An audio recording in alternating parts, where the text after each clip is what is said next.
you're still watching Acfim Talks, and we are discussing money, politics, and performing arts in Uganda. With me in the studios, I have two distinguished guests. I have Geoffrey Ekongot, who is a creative professional, and also I have Sophie Gombia, who is a Ugandan musician. We're discussing and trying to understand why is there dash for musicians in the political arena. Before we went for a break, I promised that I would look at some of the comments coming through our social media feeds. I think there was a comment that maybe if Patrick helped me flash that on the screen, that was coming through from Past, where Heyo was asking, what is the line? Is there a line between loving somebody and having selfish interests? Maybe we shall come back to that, and Sophie will help us to draw that line. And there's another question coming through, and it's coming directly to Sophie, is where the music industry in Uganda stands compared between South Africa during apartheid or Jamaican music in times of slavery. Yeah, we have to compare and find out where Uganda stands, because I think also we are at a point in time in Uganda's democracy where we can question where is the music industry in standing up for some of these injustices that we see happening, the torture and all that.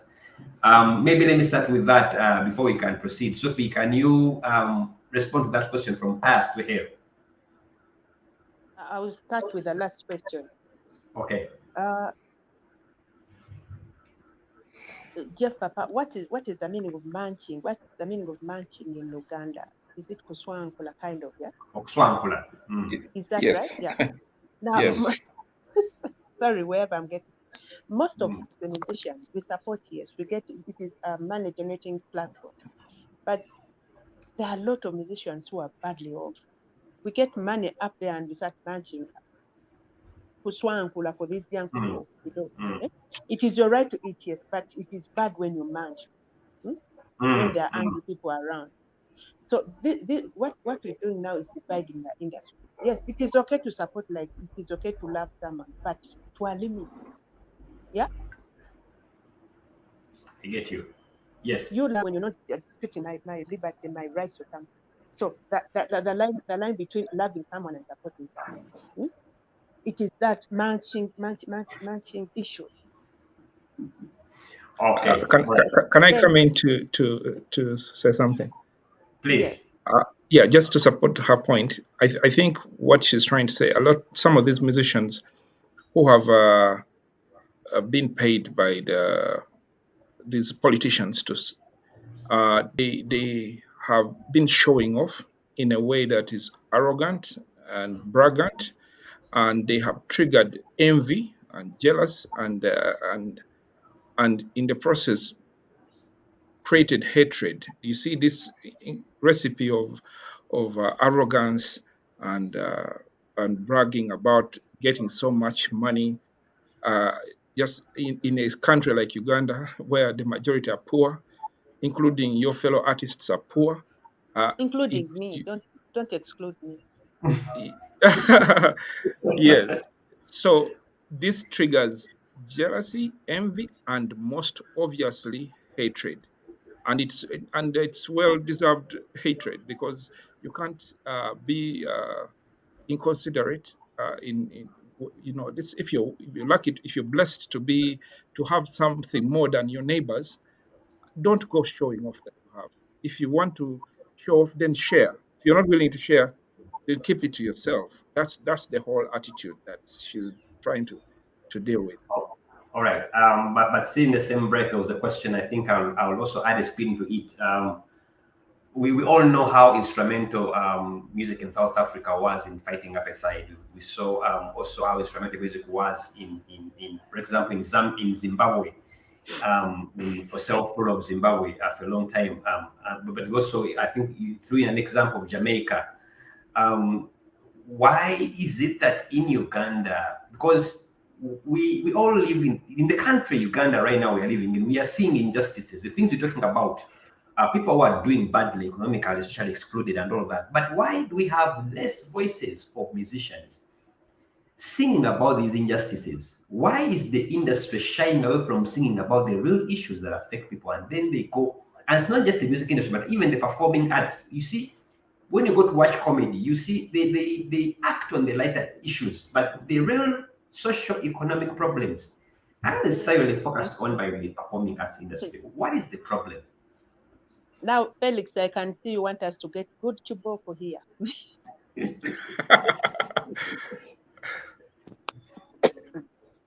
You know how Yes. the system is, like seriously. You talk about something, you stop from being to perform. Your music is stopped from playing on radio. You've seen this here. Yes, but I thought you are in that industry out of conviction. You are in a society where you are the voice. I mean, when you draw the line between survival and standing for what is right, I think. Let me bring in here Geoffrey. I think conviction only happens when you're alive. If you cannot, if you cannot stay alive, you can't hold any convictions. So I think most artists are taking the position that first I need to stay alive. How does an artist stay alive? They need to be able to perform and earn a living. They need to be able to have their music played so that the fans can know that it exists and be able to come to their concerts or buy their music. Now, with a state that has a very heavy hand, any attempt to move in a direction that tries to express your convictions, you will be dealt with a very heavy hand. That includes your performances will be normal, your airplay will be normal. So I think this is the obvious situation that is happening. So the musicians that want to hold their convictions are the ones that are not that have alternatives for survival, and so that even if the state blocks their performances, blocks their airplay, they still have alternative options. I mean, take a look at Bobby Wine, for example. I think he's doing well. He has alternative sources of revenue. He has a mass following that probably can still support him even without the performances, and he's probably capable of performing even outside Uganda. And I think that privilege is not available for very many musicians. And so musicians are concerned about the current political situation and the economic situation, and they do appreciate, and those who have the power to do it continue to do it in whatever capacities they have. But the many out there who may want to add their voice to the current social and political issues are afraid, like Sophie has mentioned, and they have been cornered. I think that's probably what's happening. Fair enough. Yeah, it's. I think many Ugandans have gone into what we call the mode of survival, survive another day, and they wait upon God to deal with the situation. Geoffrey, I'm still with you now on specifically on the issue of you are the current chairperson for the Uganda Musicians Association Electoral Commission, right? That's right. And you are busy helping the industry organize and hold their elections and to have a new leadership structure there. But I want to understand from and I'll come to Sophie as well. But let me start with you. How significant are political parties influencing this process? I think what is happening is that musicians are trying to get organized, and the elections are a part of that process. And organized in the sense that they are trying to build the music industry. For a long time, we've been operating from an ad hoc sort of approach, every musician in their own corner doing their own little thing. And for the first time, they recognize the power of working together. And these elections are part of that ongoing process of reorganizing the music industry. The politicians have recognized the power of the musicians, and musicians getting even more organized is probably perceived as a potential threat or a potential opportunity. So they do realize that they can't just sit back.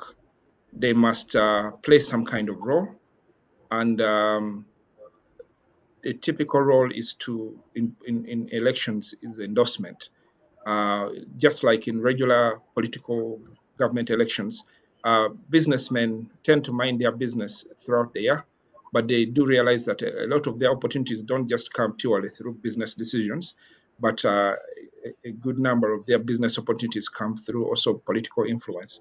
And typically during elections, they also make some steps to show support or endorse certain politicians, and so that they can position for the future. So at this point, if there have been any signs from any politicians expressing interest in the UMA elections, it's probably from that strategic point of view where they are positioning for the future. They believe that if there's even a small chance that musicians are going to grow their influence in the future, they feel they ought to be a part of that influence. Otherwise, it may work against them. I think that's what I can observe. Okay. Sophie is talking about endorsement, but someone was telling me hash corridor talk that I think it's beyond endorsements. It's also some political parties are actually bankrolling candidates in the elections. Is this something you've come across? Yes, and I first want to make a disclaimer, Chairman Tongova. But the truth is, I have to say this. To be honest, we only have two parties in this Larry with carrying on, in these campaigns we're carrying on. We have the NRM and NUP. But should I mention names? Anyway, let's go with it. Please mention. We have Bebe Cool as chairman of NRM musicians. Yeah, I think chairman, you've seen him around endorsing NRM candidates, talking ill against others. Yeah, so this is why we go. This I call brother stabbing a brother. What we're doing is selling the industry out. Because after this election stuff, where is the industry going to be? You look at those guys going to office, NRM leaders, NRM red guns or stuff. Then they were like, you see, the policy board is full of NUP guys, so and so is NUP, and we guys are left out. You guys, we need money, give us money, we need to go and do election, we need to make sure UMA is NRM. This I call really bad, because what you're doing is you're being Judas of the industry, you're selling off the industry. I want you to think beyond the campaign. I want you to think beyond this, what we're doing now. The industry, what's that? We found the industry there, it is going to stay. So kindly, you guys stop being selfish. Okay, Jeffrey, I wanted to weigh in on the matter. Apparently, according to Sophie, there are two dominant political parties influencing the processes: NUP, yes, National Unity Platform, and NRM. Well, like you mentioned it, there's that hash corridor talk about the influence. The NRM hasn't supported the UMA elections directly. I have heard they have picked interest in some candidates, but they haven't communicated with UMA, the institution, directly that they are doing that. So I can't really confirm. However, I have seen, like she has mentioned, Bebe Cool has stood out directly and endorsed one of the candidates for presidency, and he has mentioned some political insinuations here and there. But also Bebe Cool historically is known to have very strong opinions often.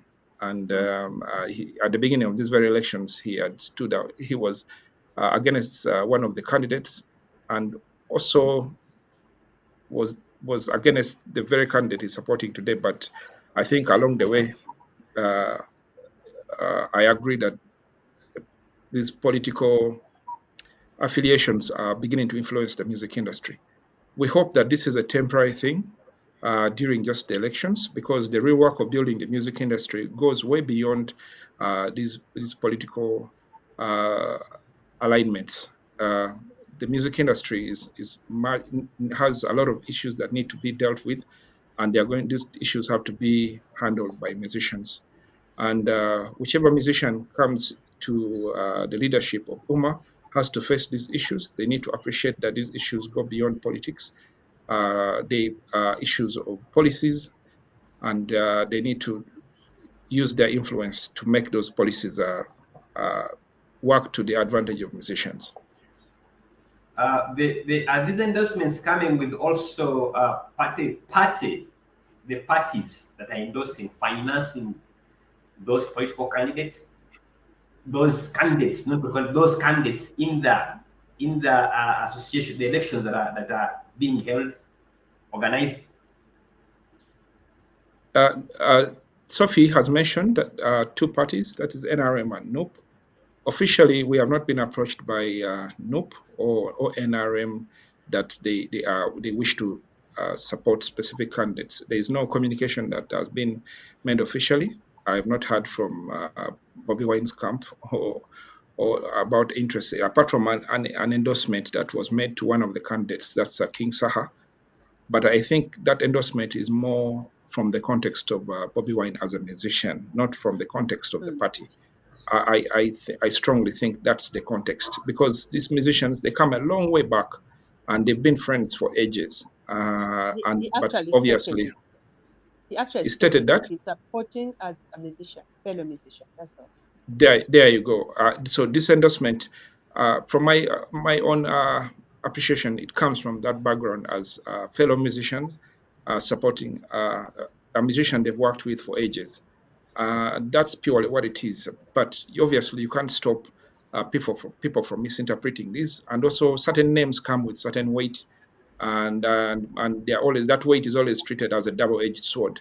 So whereas he may have come in from a music background perspective and even stated it clearly, there are others who believe that his political side is going to play a role in these elections, and they are not taking chances.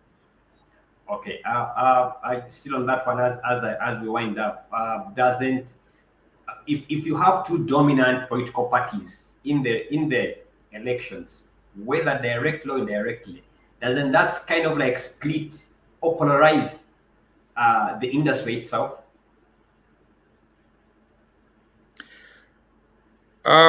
Personally, this is my personal view. I think these interests are really short term. They are just a wave. This wave, as soon as the elections are done, this wave is going to die down, because the truth is that the real politicians that need to play a role in the music industry don't care about the music industry. They care about their political interests. And until musicians actually stand up and use their own influence as musicians to make a claim for their stake, for their side, which is very clear. The musicians have been singing about their interests for ages. They want better laws that influence their livelihoods, that help them to reclaim their livelihood that is being stolen by third parties who are not playing any active role in the creation of their works. And these are basic demands they've been making over the ages. If politicians are serious about interests of musicians, these are the things they should come out clearly and stand by and take action on. But it's clear this is not the case. So this is why I'm saying, if there's any political forces, they're just a small whirlwind that is going to die down in a couple of weeks or months. All right. As we come to the tail end, there was a question that came from Abel. If I remember very well, was trying to say that that the narrative that most politicians lack ideas and manifestos to sway voters on their side is thus making them resort to using musicians as campaign gurus. A comment on that one, Sophie, in 1 minute. Also, I'll give Geoffrey to comment on that one before you go for the last question. As if I didn't get the question. The question is about the fact that the motivation why politicians who have nothing to say, they don't have a manifesto, they don't have an agenda to sell to the voters, resort to using musicians who will just come, and engage the crowd, wow the crowd, and that's it. Okay, they actually come on stage and start dancing with a musician. Musicians come up with 1 or 3 words saying like Jefu, Jefu, oh yeah, Jefu, that things of that kind. The statement is really, really true. So that's what they do. What does that mean? Musicians have we have power to rule. We have power which we don't know that we are supposed which we don't know how to use. Yeah, the statement is really true. Most of the politicians come without knowing what to say, so they use musicians to sing it along, sing it loud, things of that kind. So I say it is positive. Okay, even the head of Uh, state had to go to the studios. Please proceed. I think I think I think the politicians have ideas, and for ages they've written elaborate manifestos, but they've never delivered on these manifestos. They rarely deliver on these manifestos. So the electorate has lost interest in reading their manifestos because they are not worth the ink they are written on paper they are written on, and they need to find new ways to convince the electorate. And musicians are that tool that has come into play because the electorate has lost faith in all these fancy manifestos and ideas that they put together but never really implement. I All think right. that's the case. Okay. All right. My final question, which if each one of you will share. What is the future of this industry, especially within the current politics of Uganda? Starting with you, Sophie. What's the future? I see us growing high because of all this that has happened, the government has come up to regulate our sector. So for any growing sector or something, there are more thieves, selfish people. But I think we are getting in the light. I see it. I see the positive side of it, and we're really happy. And I think we're going to get there. The government stood up. It's starting to regulate the industry.